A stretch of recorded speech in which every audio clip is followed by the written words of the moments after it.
And no. Attempted arson aside, it was out on the 25th, which was over 3 weeks ago. I didn't get to celebrate on camera. Or burn my homework. Don't harsh my vibes, Jane. Don't harsh my vibes.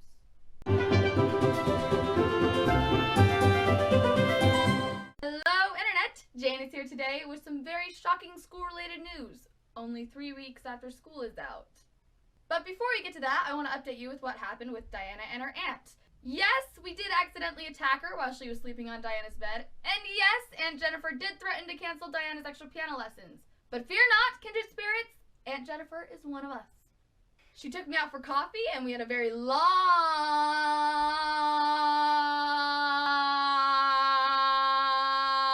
chat about books and poetry and music. And I convinced her that Diana is still a responsible person despite my crazy influences. So all is well and Diana is going to continue piano lessons after all.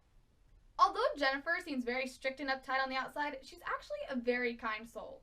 Once I explained the thrills of jumping out of bed and how exciting that is for overtired teenagers who love poetry, she understood all. I'm sure she herself was once a young person who appreciated poetry and bouncy mattresses. Now enough of that! Would you like to tell the amazing news, Miss Jane Andrews? Well, it's pretty exciting. I don't know if the internet can handle it. Oh, do tell, please. Well, our English teacher, Mr. Phillips, is leaving Avonlea. Well, he was very good at analyzing stories. His vocabulary tests were very helpful.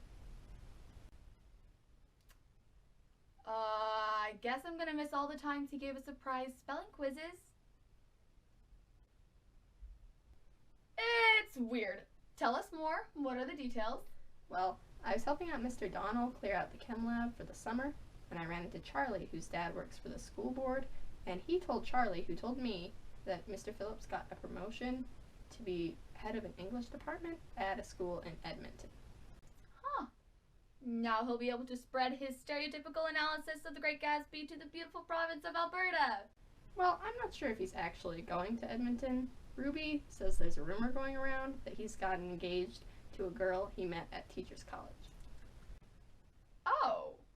He didn't really seem like the marrying type. He's so dull and studious.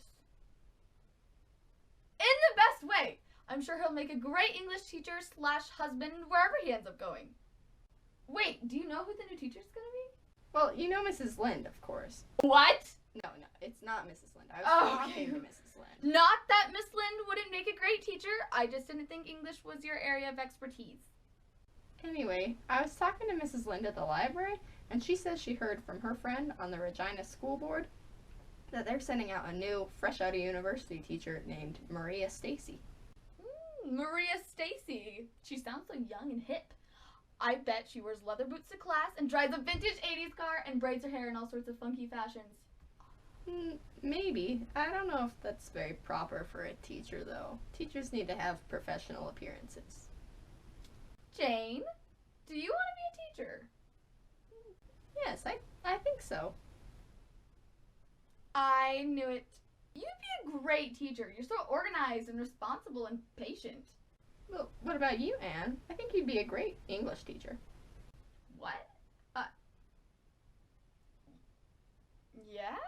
I never really thought about it. I don't know yet. I really love English, and I like school, but I think my talents lie in writing stories. I'd like to be a published author someday. Besides, I'm too free-spirited to be stuck in a classroom. Mr. Phillips just didn't inspire me to be creative, and he wasn't a very encouraging teacher either. I felt trapped in his English class for most of the semester. I tried writing imaginative and exciting stories for his assignments, but he said that my plots were too cliché and unrealistic. How can something be cliché and unrealistic at the same time? Well, maybe he just wanted you to write more original stories based on... Jane, I just had the most fabulous idea. You like English? Yes. And we both like to write? Yes. Let's start a club! We'll write stories once a week and we'll edit them and read them and practice them and just put our imaginations to the test. It'll be a story club. You've seen Dead Poet Society. Kind of like that. Yeah, it'll be so much fun. We'll have Ruby to help out and we'll ask Diana and we could even do something with our viewers. Well, I don't know. We're not the most experienced writers. Oh, but that is the point. We'll improve our writing skills and entertain each other. What else do we have to do? It's summer, no homework. I don't know. Creative writing isn't exactly my area of expertise. Oh. But you can edit the stories. You're so good at editing and noticing little things like grammar and spelling mistakes and punctuation errors and parallel structure and all those important things. If you want me to, I can help. Jane, you're the best. Perfect. Hold on. Now, first order of business. Will you be the secretary? We need to talk to Ruby and Diana. Wait, no. We all need pen names so that you can be a just and fair critic of our writing. Mine will be Rosamond Montmorency. Montmorency.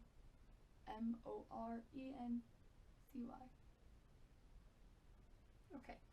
I'm so excited.